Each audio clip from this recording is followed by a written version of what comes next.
الحمدللہ وکفا والصلاة والسلام علی عباده الذین اصطفى اما بعد فاعوذ باللہ من الشیطان الرجیم بسم اللہ الرحمن الرحیم ربنا اننا سمعنا منادیا ینادی للایمان ان آمنوا بربکم فآمنا ربنا فاغفر لنا ذنوبنا وكفر عنا سيئاتنا وتوفنا مع الأبرار ربنا وآتنا ما وعدتنا على رسلك ولا تخزنا يوم القيامة إنك لا تخلف الميعاد فاستجاب لهم ربهم أني لا أضيع عمل عامل منكم من ذكر أو أنثى بعضكم من بعض فالذين هاجروا وأخرجوا من ديارهم وأوذوا في سبيلي وقاتلوا وقتلوا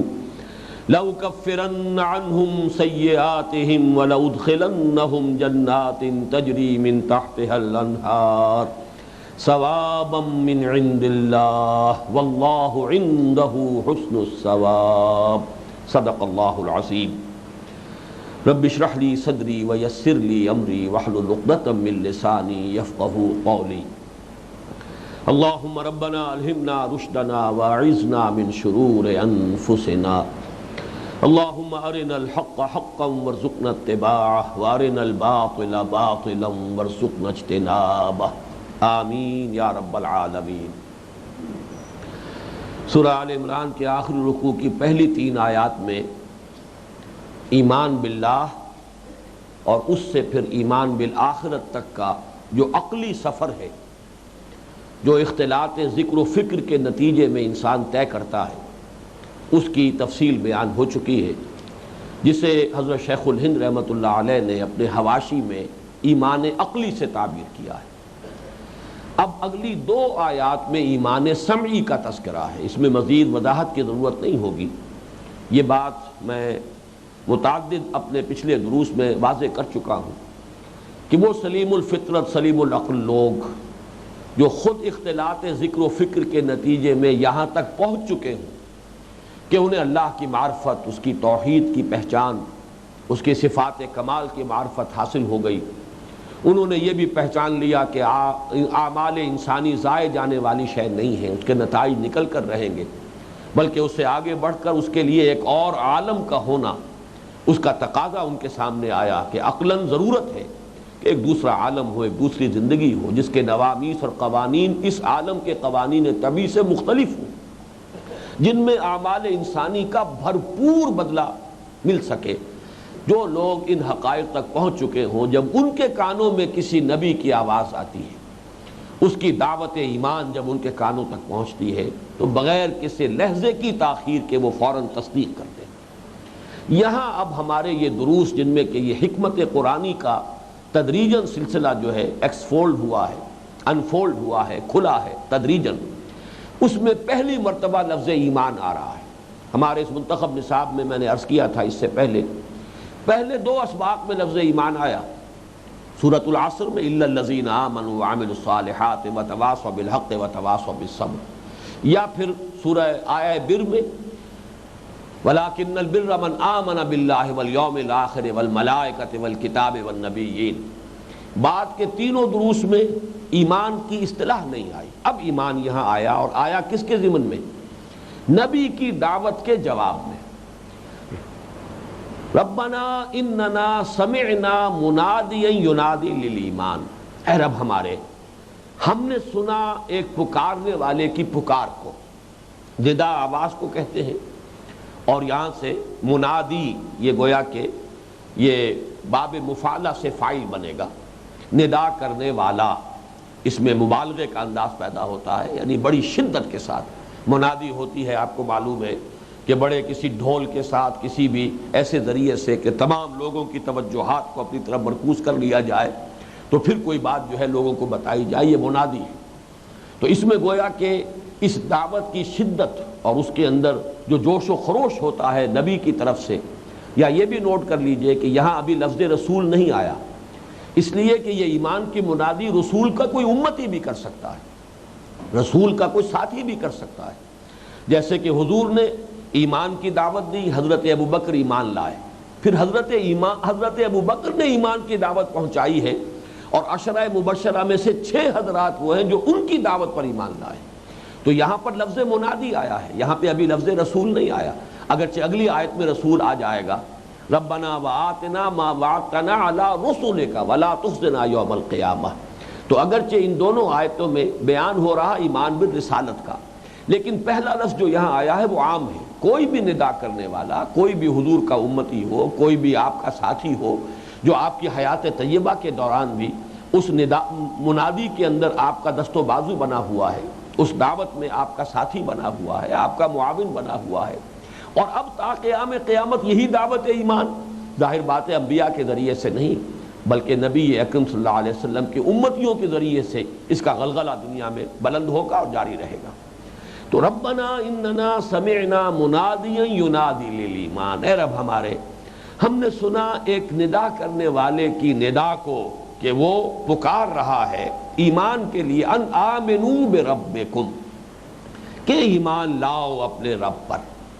یہاں لفظ ایمان جیسا کہ میں نے عرض کیا اصطلاحاً آیا ہے، اور یہ پچھلے سال جو محاضرات قرآنی ہوئے تھے جن میں میں نے بہت تفصیل کے ساتھ، میں سمجھتا ہوں کہ میں اپنی امکانی حد تک حق ادا کر چکا ہوں، ایمانی مباحث کا حق جو ہے ان محاضرات میں اپنی امکانی حد تک میں ادا کر چکا ہوں، اس میں تفصیل سے بحث ہو چکی ہے کہ اصطلاحی مفہوم کیا ہے ایمان کا۔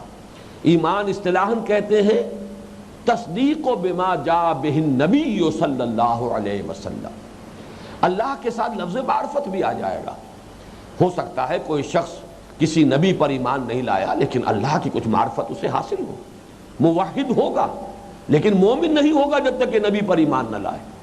بہت سے فلسفی ایسے گزرے ہیں بڑے موحد، لیکن مومن قرار پانا، نبی پر ایمان، یہ ہے در حقیقت کہ جو ایمان کی اصطلاحی جو بنیاد ہے وہ نبی کی تصدیق ہے۔ قانوناً میں نے عرض کیا ہے کہ اصل ایمان جو قانونی اعتبار سے، فقہی اعتبار سے اصل ایمان بالرسالت ہے۔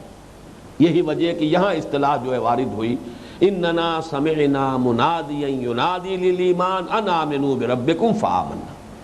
اب اس کے بعد دعا ہے، اور یہ نوٹ کر لیجئے کہ سورہ بقرہ کے ساتھ اس سورہ مبارکہ کی ایک مشابہت یہ بھی ہے کہ سورہ بقرہ کا بھی اختتام ہوا ہے ایک بڑی عظیم دعا پر، بڑی طویل دعا ہے، ربنا لا تؤاخذنا ان نسینا واخطانا، بڑی طویل دعا ہے، لیکن یہاں بھی اس سے بھی زائد طویل ہے، اگرچہ یہ کئی آیات پر مشتمل ہے، وہاں وہ ایک آیت ہے، اس سے زیادہ طویل کوئی آیت قرآن مجید میں دعا پر مشتمل نہیں ہے۔ وہ طویل ترین آیت ہے کہ جو دعا پر مشتمل ہے، جس پر کہ اختتام ہوا سورہ بقرہ کا، لیکن سورہ آل عمران کے آخر میں بھی نہایت جامع دعا اور بڑی طویل دعا، اور یہاں یہ کئی آیات پر مشتمل ہے۔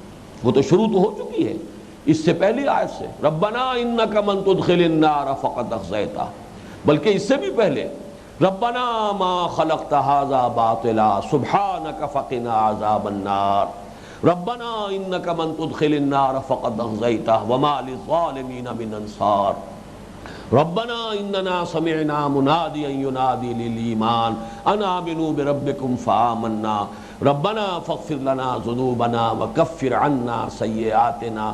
گویا کہ 3.5 آیات یہاں مسلسل ہیں جو دعا پر مشتمل ہیں۔ اب جو دعا یہاں آ رہی ہے ذرا اس کو نوٹ کر لیجئے، اختصار ہی سے بیان کر سکوں گا۔ ربنا فاغفر لنا ذنوبنا، یہ مغفرت کسے کہتے ہیں، لفظی مفہوم اس کا کیا ہے؟ غفر کا مادہ آتا ہے کسی چیز کو ڈھانپ لینے کے لیے، جس کو ہم کہتے ہیں پردہ پوشی، ڈھانپ لینا، کسی کے عیب پر پردہ ڈالنا، کسی کی خطا پر پردہ ڈالنا، چشم پوشی، کسی کی خطا سے چشم پوشی کرنا، یعنی یہ کہ اس کو نمایاں نہ کرنا، یہ ہے اصل میں مغفر کہتے ہیں خود کو۔ یہ جو فوجی لوگ اپنے سروں پر خود جو ہے پہنتے ہیں، آج کل بھی اسٹیل ہیلمٹ جو ہے، تاکہ گولی سے سر کو بچایا جا سکے، تلوار کے وار سے سر کو بچایا جا سکے، سر کو ڈھانپنے والی شے جو ہے یہ مغفر ہے۔ تو مغفرت کیا ہے؟ گناہوں کو ڈھانپ لینا۔ اللہ تعالیٰ اپنی شان غفاری اور شان رحیمی سے ہمارے گناہوں پر پردہ ڈال دے، یہ اس کی شان مغفرت ہے۔ فاغفر لنا ذنوبنا، ہماری کوتاہیاں، ہمارے قصور، ہماری فروگداشتوں کو درگزر فرما، ان کی پردہ پوشی فرما۔ وکفر عنا سیئاتنا، مفہوم کے اعتبار سے لفظ کفر پر گفتگو ہو چکی ہے تیسرے درس کے ضمن میں، وَمَنْ كَفَرَ فَإِنَّ اللَّهَ غَنِيٌّ حَمِيدٌ۔ کفر بھی کہتے ہیں کسی چیز کو چھپا دینے کو، کفر عنا سیئاتنا، لیکن اس تکفیر کے ساتھ جب عن آتا ہے حرف جار، اس کے معنی کسی چیز کو دور کر دینا، ہٹا دینا۔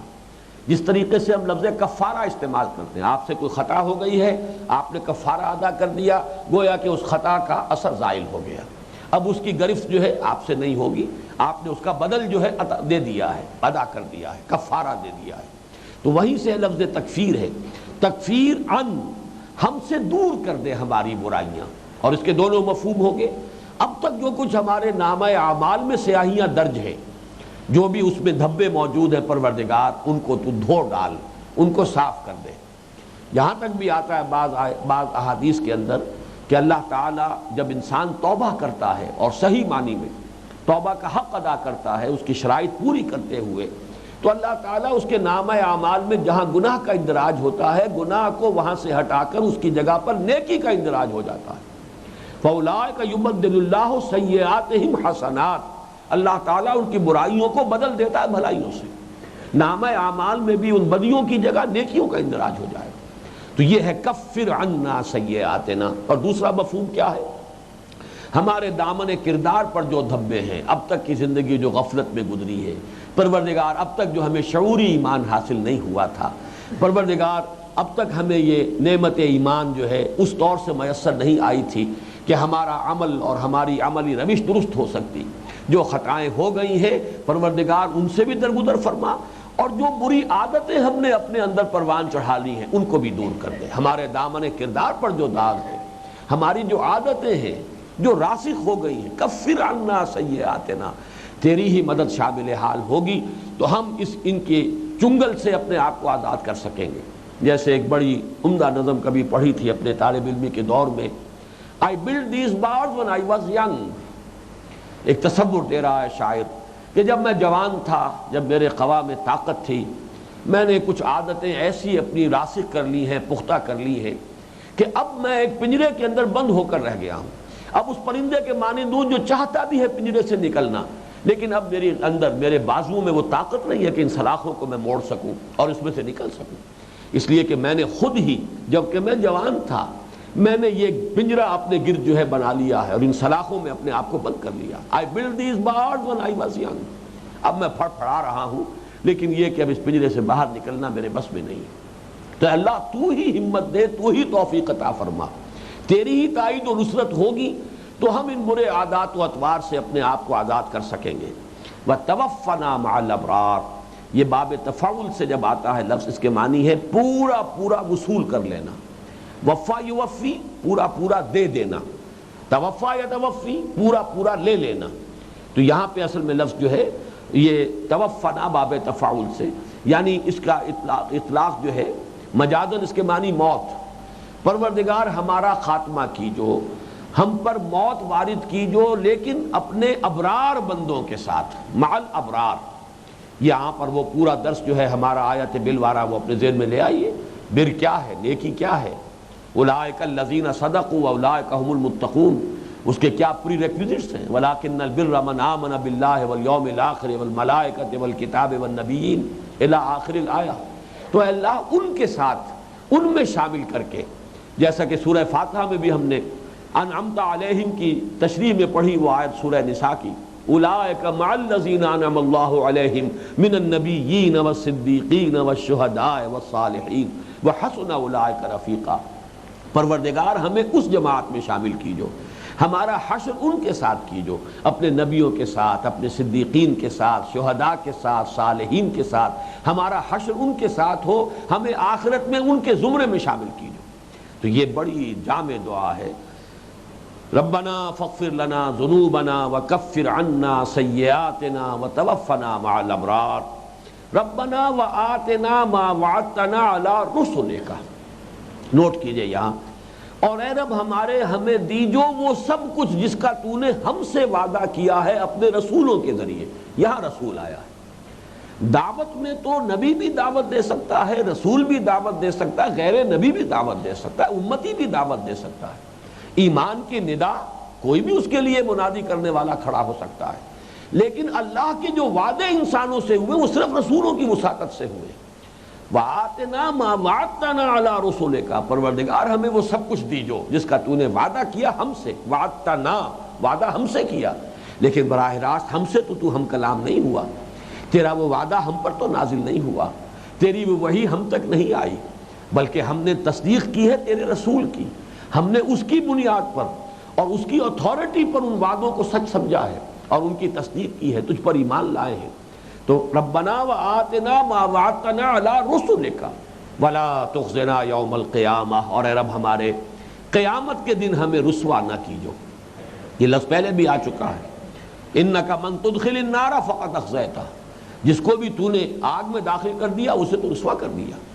لا تخزنا یوم القیامہ، پروردگار ہمیں قیامت کے دن رسوا نہ کیجو. اب اس میں بھی خاص طور پر ایک نکتہ رکھیے، دنیا کی رسوائی اگرچہ دعا تو کرنی چاہیے، اللہم اجرنا من خزی الدنیا وعذاب الاخرہ، پروردگار ہمیں دنیا کی رسوائی سے بھی بچا اور آخرت کے عذاب سے بھی بچا. لیکن دنیا میں رسوائی بہرحال عارضی رسوائی ہے، البتہ آخرت کی رسوائی ابدی رسوائی ہے. چنانچہ اس کا میرے ذہن میں فوراً جو مثال آئی ہے کہ وہ غامدی خاتون رضی اللہ تعالی عنہا اور حضرت ماعز رضی اللہ تعالی عنہ، انہوں نے دنیا کی رسوائی گوارا کر لی آخرت کی رسوائی سے بچنے کے لیے. خود جا کر حضور کی خدمت میں، کوئی گواہ نہیں، کسی نے الزام نہیں دیا، کوئی پروسیکیوشن نہیں ہوئی، کہیں جو ہے کسی پولیس نے انہیں گرفتار نہیں، کچھ نہیں. خاتون خود آتی ہے، حضور مجھ سے وہ خطا ہو گئی ہے جس کی سزا رجم ہے، حضور آخرت کے عذاب سے میں بچنا چاہتی ہوں، اس دنیا میں مجھے پاک کر دیجیے. یہ دنیا میں یہ سزا کا اجرا جو ہے گویا کہ مجھے پاک کرنے کا ذریعہ ہو جائے. حضرت ماعز بھی خود حاضر ہوتے ہیں، خود اقرار کرتے ہیں.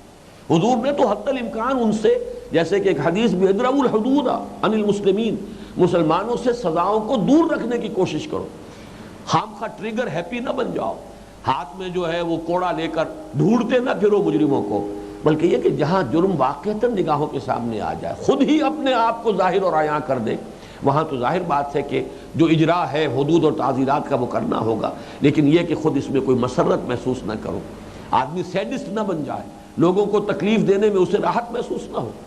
تو حضور نے کہا دیکھو ذرا اس کا منہ سونگو، کہیں سے شراب تو نہیں پی ہوئی، کہ نشے میں تو نہیں یہ کہہ رہا ہے، اسے ہوش نہ ہو کہ میں کیا کہہ رہا ہوں. معلوم نہیں، بار بار کہہ رہے ہیں حضرت ماعز، حضور مجھ سے وہ خطا ہو گئی ہے، مجھے پاک کر دیجیے.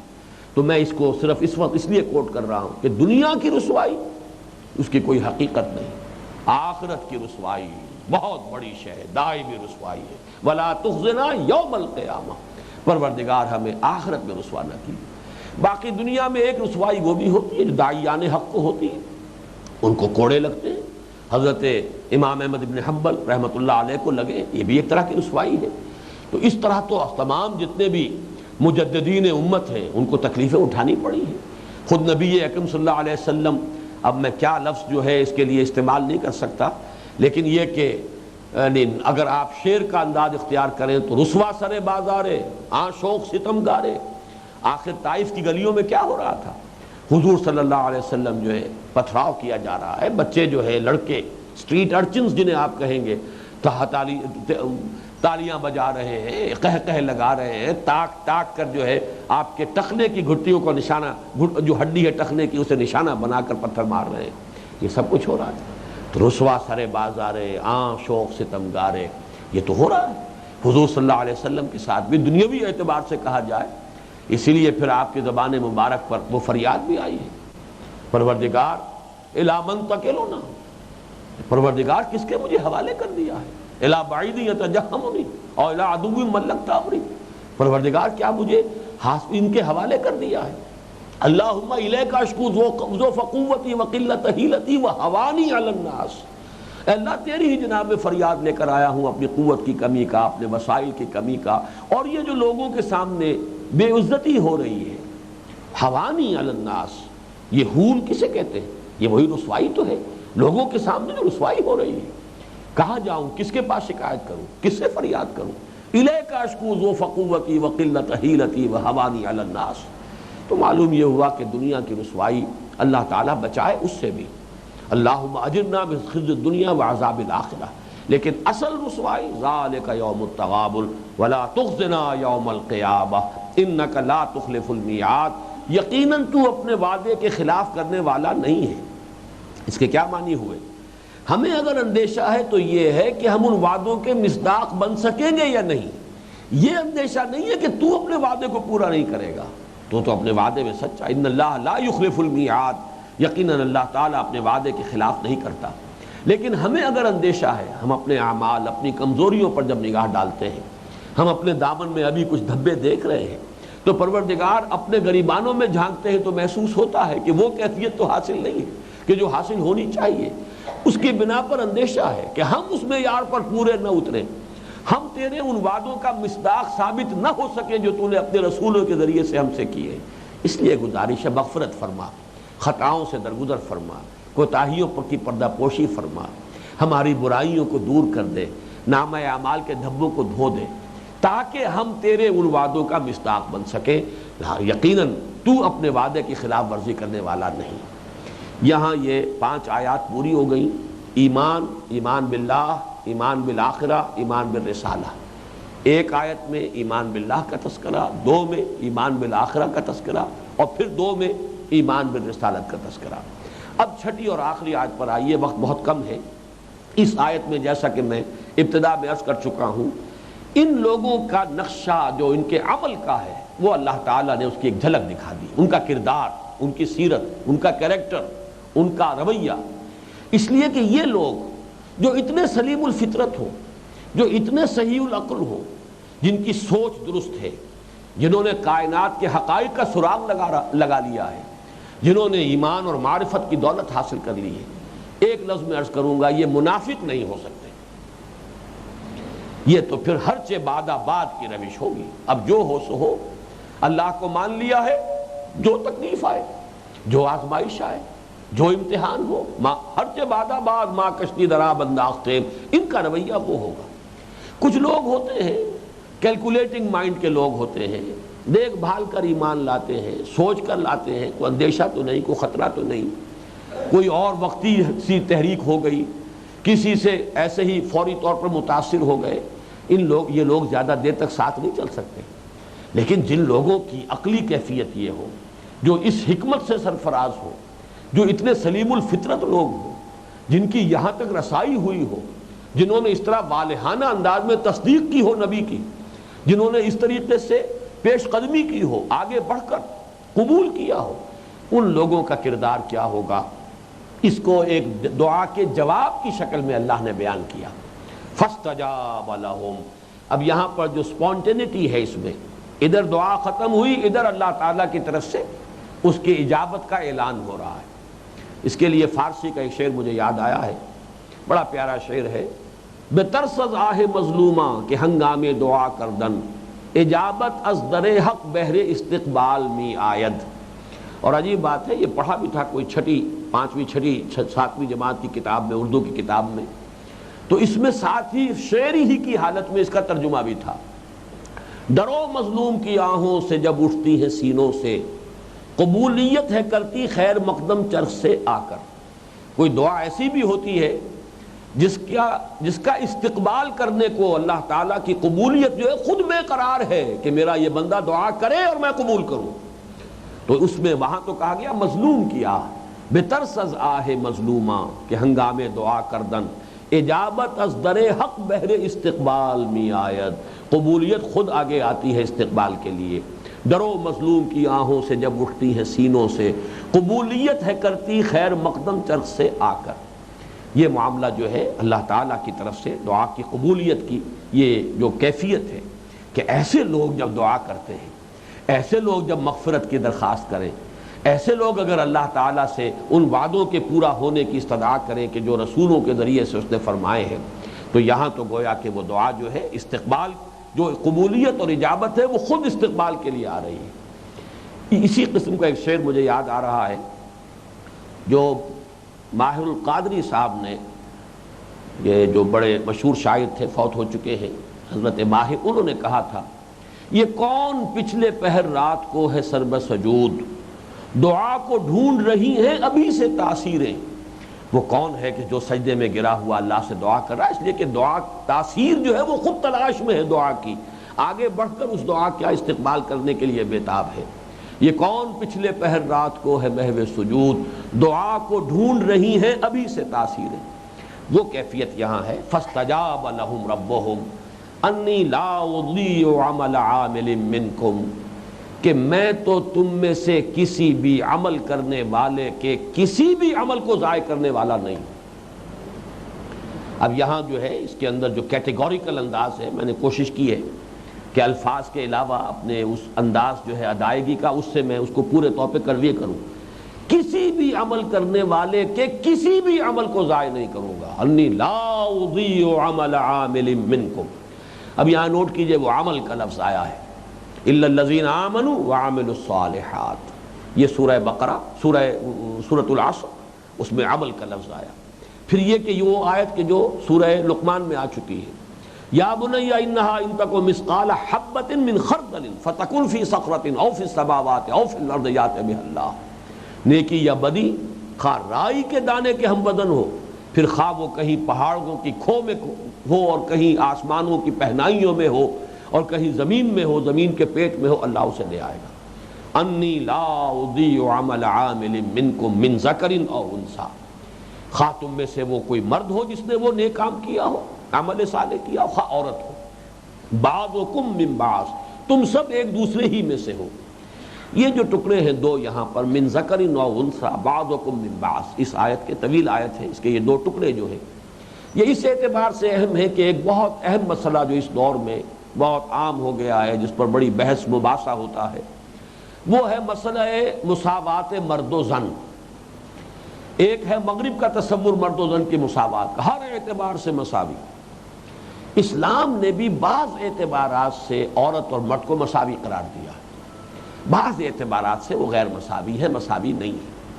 یہ مقام وہ ہے جہاں پر کہ وہ مساوات کا اعلان ہو رہا ہے بڑے ہی واشگاف الفاظ میں، بعضکم من بعض، تم سب ایک دوسرے ہی میں سے ہو۔ یعنی ظاہر بات ہے کہ ایک ہی باپ کے نطفے سے بیٹا بھی ہے، بیٹی بھی ہے، ایک ہی ماں کے پیٹ سے ولادت بیٹے کی بھی ہوئی ہے، بیٹی کی بھی ہوئی ہے، تو کہاں سے فرق پیدا ہو جائے گا بیٹے اور بیٹی کے مابین؟ تو شرف انسانیت اس میں مرد اور عورت برابر، بیٹا بیٹی برابر، انسان دونوں ہیں۔ یہ تو جنس کا فرق ہے، نوع کا فرق تو نہیں ہے، نوع تو ایک ہی ہے، نوع انسان جنس ہے مذکر اور مؤنث، تو جنس کے فرق سے نوع کی جو امتیازی شان ہے اس میں کوئی فرق واقع نہیں ہوگا، بلکہ جو شرف انسانیت ہے وہ مشترک ہے، اس میں دونوں مرد اور عورتیں دونوں سب کے سب برابر ہیں۔ اور دوسری بات جو یہاں ظاہر ہو رہی ہے اس آیت سے وہ یہ ہے کہ مورل سٹیٹس جو ہے، یہ جو اخلاقی وجود ہے انسان کا، مرد اور عورت دونوں اس میں بھی برابر کے شریک ہیں۔ نیکی مرد کی ہے وہ اس کے لیے ہے، عورت کی ہے اس کے لیے ہے، ہر معاملے میں برابر آ سکتے ہیں۔ چنانچہ اب آگے جو الفاظ آ رہے ہیں، اگر آپ سیرت النبی کا ذرا سا بھی ہلکا سا بھی نقشہ ذہن میں رکھتے ہو کہ جو مکی دور تھا اس میں کس طرح مرد اور عورت برابر ان مراحل سے گزرے ہیں۔ فالذین ہاجروا، اب یہاں پہ انداز کیا ہے کہ میں تو کسی چھوٹے سے چھوٹے عمل کو ضائع کرنے والا بھی نہیں، خواہ کسی مرد کا ہو خواہ کسی عورت کا، اور یہ مرد اور عورت کا فرق جو ہے تو دنیا بھی ایک امتیاز ہے جو ضرورت کے تحت ہے، نسل انسانی کو آگے چلانے کے لیے تم ایک دوسرے ہی میں سے ہو، شرف انسانیت میں برابر کے شریک ہو، اخلاقی وجود تم دونوں کا ایک جیسا ہے۔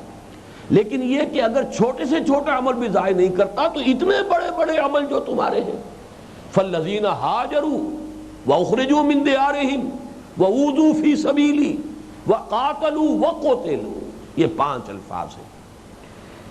اس اعتبار سے نہایت اہم ہے کہ بندہ مومن کی شخصیت کا جو نقشہ قرآن پیش کرتا ہے اس کی ایک تصویر یہ ہے، بلکہ یوں کہنا زیادہ صحیح ہوگا اس کی تصویر کا ایک رخ یہ ہے جو یہاں آ رہا ہے، دوسرا رخ وہ ہے جو اگلے درس میں آئے گا، وہ سورہ نور کا جو 5واں رکوع ہے جس پر کہ ہمارا جو اب 7واں درس آئے گا اور تیسرا درس ہوگا ہمارے اس حصہ ثانی کا، وہ درس مشتمل ہے سورہ نور کے 5ویں رکوع پر۔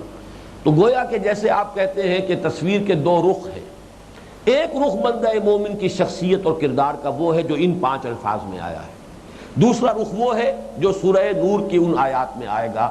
ان دونوں کو جمع کر لیں گے تو انسان کا جو ایک مطلوب کردار ہونا چاہیے، یا قرآن کا جو انسان مطلوب ہے، یا بندہ مومن کی جو شخصیت مطلوب ہے، اس کی تکمیل ہو جائے گی۔ ایک رخ یہاں پر ہے ان دونوں رخوں کے مابین جو فرق و تفاوت ہے اور اس کا ان دونوں رکوعوں کے اندر جو استدلال کا انداز کا فرق ہے، اس پر انشاءاللہ ہم اس اگلے درس کے ضمن میں گفتگو کریں گے، اب اس کے لیے وقت نہیں ہے۔ لیکن یہاں یہ نوٹ کر لیجئے کہ بندہ مومن وہ جو حقیقی مومن ہے، وہ جس نے کہ واقعتاً شعوری ایمان حاصل کیا ہے، وہ جس نے کہ اکتساب اور غور و فکر اور اختلاط ذکر و فکر کے ذریعے سے ایمان کے اس مقام تک رسائی حاصل کی ہے، اس کی شخصیت کا ایک کردار کا رخ کیا ہے؟ فالذین ہاجروا، تو وہ لوگ جنہوں نے ہجرت کی۔ اب ہجرت کو اگر آپ اس پر رکھیں کہ جو مکے سے اپنی رہائش ترک کر کے مدینے آ گئے، تب بھی صحیح ہے، اس لیے کہ یہ مدنی صورت ہے، سورہ آل عمران، ہجرت ہو چکی ہے یا مسلسل ہو رہی ہے، جو بھی ایمان لا رہے ہیں مکے میں اب بھی وہ سلسلہ جاری ہے، وہ آ رہے ہیں ایک ایک کر کے چلے آ رہے ہیں، مدینہ منورہ کی طرف ہجرت کر رہے ہیں۔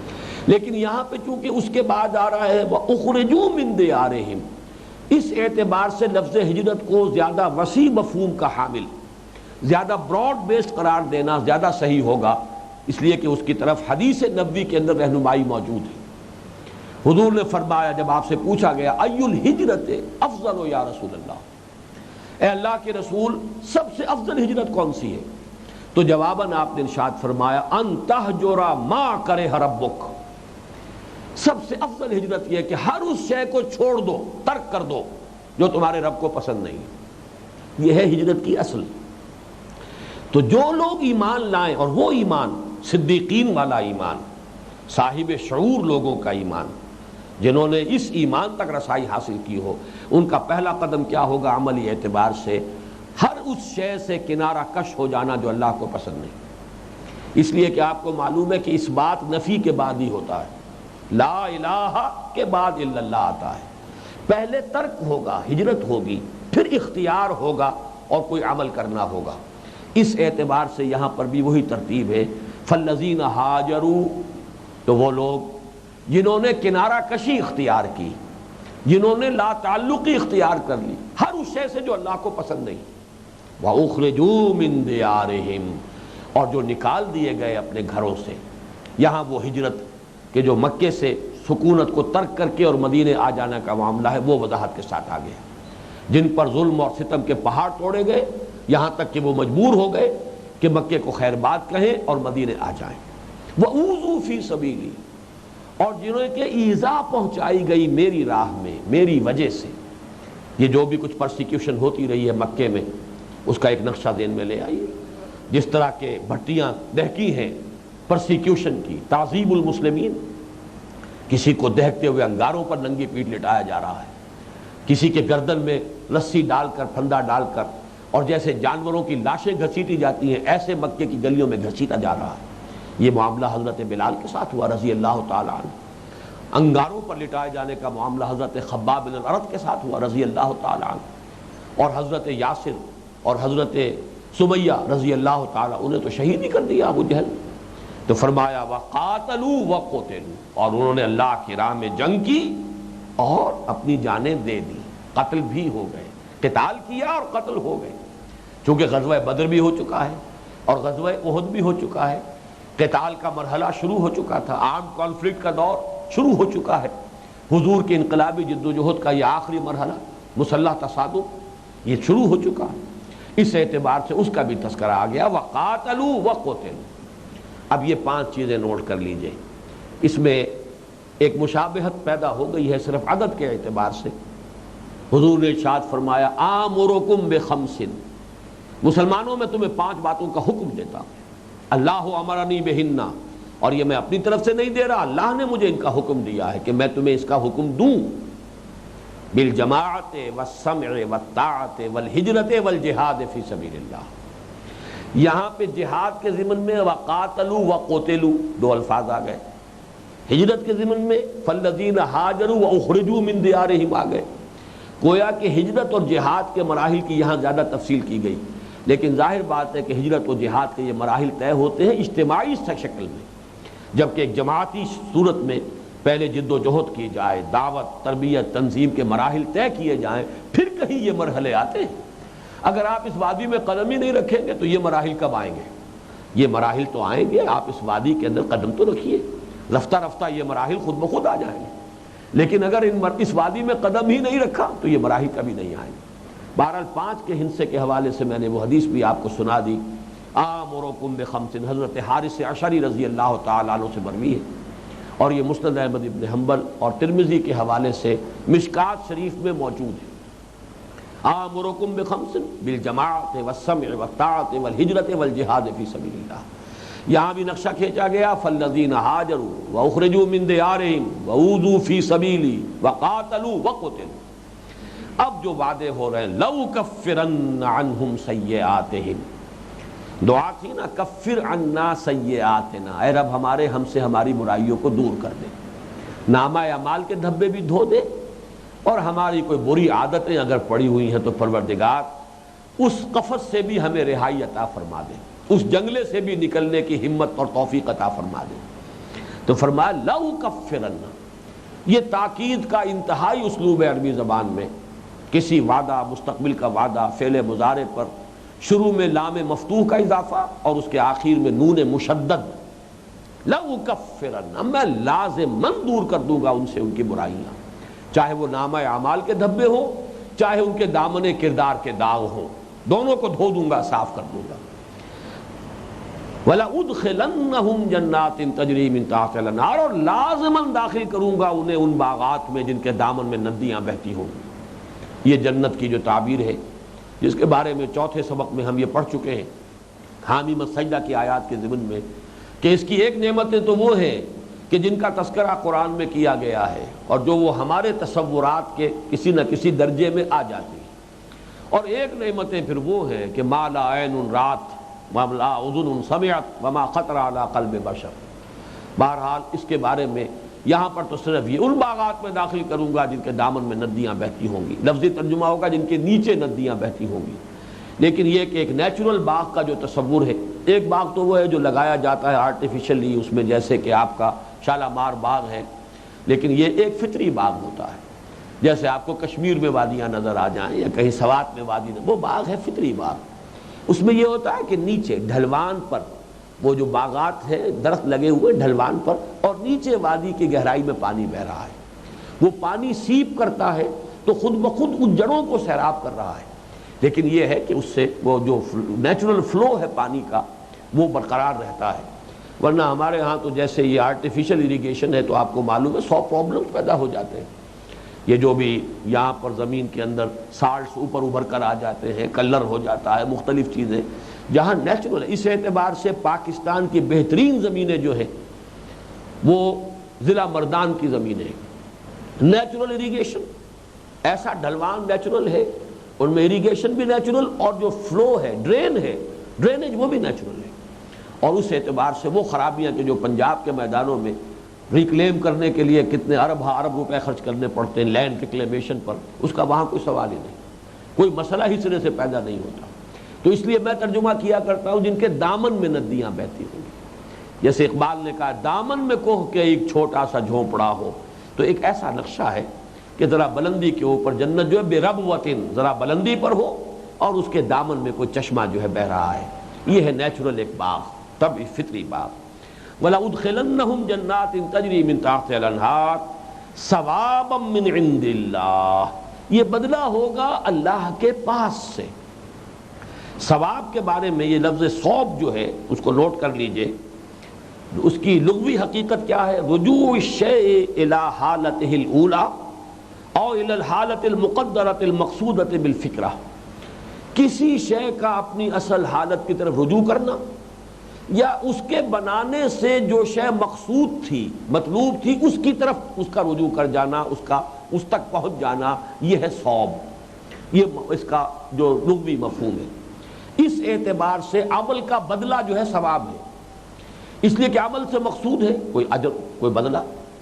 اگرچہ یہ لفظ آتا ہے سزا کے لیے بھی، قرآن مجید میں لفظ آیا مثوبتاً، اور جزا کے لیے بھی آیا، لیکن عام طور پر جو ہمارے عرف عام میں لفظ ثواب استعمال ہوتا ہے وہ خیر، اچھے اعمال کا بدلہ، اچھی جزا کے لیے۔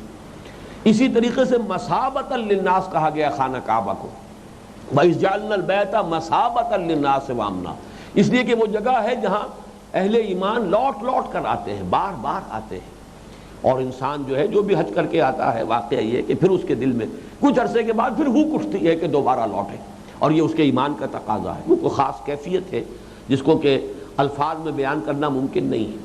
بہت سی چیزیں، جیسا کہ میں نے کل بریڈلے کا قول آپ کو سنایا تھا کہ philosophy is the name of finding bad reasons for what we believe on instincts. کچھ چیزیں ہوتی ہیں جو فطرت میں ہے، اب ہم ان کو اگر دلیل سے ثابت کرنے کی کوشش کریں تو بجائے مفید ہونے کے الٹا اس مقصد کو نقصان پہنچا بیٹھیں گے۔ تو یہ کچھ چیزیں ہیں، کچھ روحانی اس کی کیفیات ہیں، مثابۃ للناس وامنا، کہ لوگ بار بار آئیں، لوٹیں، رجوع کریں، اس مرکز کی طرف آئیں، بار بار آئیں۔ تو ثوابا من عند اللہ، یہ بدلہ ہوگا خاص اللہ کے پاس سے۔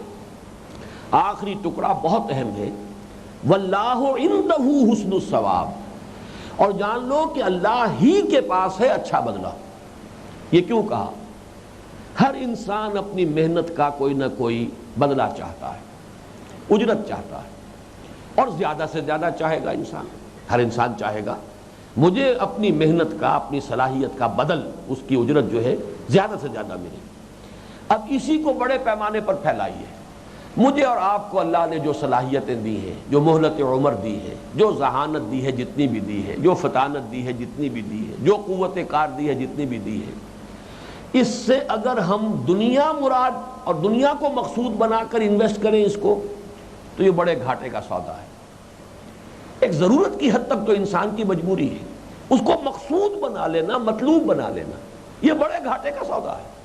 یہ تو گویا کہ آپ نے بڑی کم قیمت کے عوض اپنے آپ کو بیچ دیا، جیسے کہ ایک حدیث میں آیا ہے کل نفس یغدو فبائع نفسہ، ہر انسان جیسے ہی صبح ہوتی ہے وہ شام تک اپنے آپ کو بیچتا ہے، اپنی صلاحیت بیچ رہا ہے، اپنی قوت بیچ رہا ہے، اپنی ذہانت، اپنا وقت بیچ رہا ہے۔ کوئی شخص دفتر میں جا کر بیچ رہا ہے، کوئی دکان پر اپنے آپ کو بیچ رہا ہے، ہر شخص اپنے آپ کو بیچ رہا ہے۔ کل نفس یغدو فبائع نفسہ، یہ جو ہم بیع کر رہے ہیں اپنی، یہ جو بیچ رہے ہیں ہم اپنے آپ کو، تو اس کی زیادہ سے زیادہ قیمت کیوں نہ لیں؟ زیادہ سے زیادہ قیمت صرف اللہ دے سکتا ہے۔ دنیا میں جس شے کو بھی مطلوب بناؤ گے، بہت سے لوگ ایسے ہوئے کہ جو اپنے آپ کو انویسٹ کر دیتے صرف اپنی اولاد میں، زندگی کا کوئی اور مقصود ہے ہی نہیں، گویا کہ ہمہ وقت ملازم ہے اپنی اولاد کے، ساری محنت، ساری کمائی، ساری بھاگ دوڑ جو بھی ہو رہی ہے اس کا مصرف ایک ہی ہے، یا اپنے لیے کچھ آسائشیں حاصل کر لی یا اولاد پر انویسٹ کر دی، اس سے آگے انویسٹمنٹ ہے ہی نہیں۔ تو واقعہ یہ ہے کہ بڑے گھاٹے کے سودے ہیں یہ۔ ٹھیک ہے، اولاد کی پرورش بھی ہماری ذمہ داری ہے، اللہ نے ہم پر یہ بوجھ ڈالا ہے، انسان اسے کرے، لیکن یہ امید نہ رکھے کہ یہ ہمیں کو بدلہ دے گی، اس لیے کہ بدلہ تو حقیقت میں صرف اللہ دے سکتا ہے، کسی اور کے پاس وہ قیمت ہے ہی نہیں جو میری ادا کر سکے۔ یزداں بکمن داور ہمت مردانہ، بھائی ٹو سیٹل فار لیس، یہ آپ نے بہت سے اشتہارات میں دیکھا ہوگا، بڑا پیارا اور بہت ہی اپیلنگ جملہ ہوتا ہے، بھائی to settle for less, never settle for less. آپ اپنی رقم کی صحیح بدل آپ اس کا حاصل کیجئے، کسی گھٹیا چیز کے اوپر اپنی رقم نہ پھینک آئیے، نیور سیٹل فار لیس، بلکہ میکسیمم حاصل کیجئے۔ تو اپنی جان کی قیمت کم کیوں وصول کریں، اپنی صلاحیتوں کا بدل کم کیوں وصول کریں، جبکہ دنیا میں کسی بھی اور کام میں اسے انویسٹ کریں گے بڑا ہی محدود آنی و فانی بدلہ ملے گا، ختم ہو جانے والی شے۔ ہاں، اللہ کے ہاتھ بیچ دیجئے، ان اللہ اشترى من المؤمنین انفسهم واموالهم بان لهم الجنہ، یہ ہے صحیح قیمت۔ اب آپ نے صحیح سودا کیا ہے، اب آپ نے اپنے آپ کو بیچا ہے اپنی پوری قیمت لے کر، اس سے کم پر سودا کریں گے تو گھاٹے کا سودا ہے۔ واللہ عندہ حسن الثواب۔ آخری بات عرض کر رہا ہوں، اس ہمارے درس میں جو آیات آئی ہیں، پہلی آیت ایمان باللہ، 2 آیتیں ایمان بالآخرہ، 2 بالرسالہ، اب ایک میں یہ نقشہ آیا تھا، اس کے ساتھ اس رکوع کی اور اس سورہ مبارکہ کی آخری آیت بھی شامل کر لیجئے، اس لیے کہ اس کا تعلق اسی مضمون سے جو اس سے آخری آیت میں آیا ہے۔ یا ایھا الذین آمنوا اصبروا وصابروا ورابطوا واتقوا اللہ لعلکم تفلحون۔ اس آیت میں تو نقشہ دکھایا تھا کہ اہل ایمان تم یہ کر رہے ہو، تم نے یہ کچھ کیا ہے، کیسے ہو سکتا ہے کہ ہم تمہیں اجر و ثواب سے نہ نوازیں؟ ہم تو کسی بھی چھوٹے سے چھوٹے عمل کو بھی ضائع کرنے والے نہیں ہیں۔ آخری آیت میں پیٹھ تھپکی جا رہی ہے، شاباش دیتے ہوئے آئندہ کے لیے کہا جا رہا ہے ثابت قدم رہو اسی راستے پر۔ اے مسلمانوں، صبر کی روش اختیار کیے رکھو، مصابرت، صبر میں اپنے مخالفوں سے بازی لے جاؤ، ایثار اور قربانی میں ان سے آگے بڑھ جاؤ، رابطو بہت مربوط رہو، بہت جڑے ہوئے رہو، منظم رہو، مربوط رہو، بنیان مرصوص کی حیثیت سے رہو، اور واتقوا اللہ، اللہ کا تقوی اختیار رکھو، کیے رکھو، لعلکم تفلحون، تاکہ تم فلاح پاؤ۔ اللہم ربنا اجعلنا منہم، اللہم اجعلنا من عبادک المفلحین، آمین یا رب العالمین۔ بارک اللہ لی ولکم فی القرآن العظیم ونفعنی وإیاکم بالآیات والذکر الحکیم۔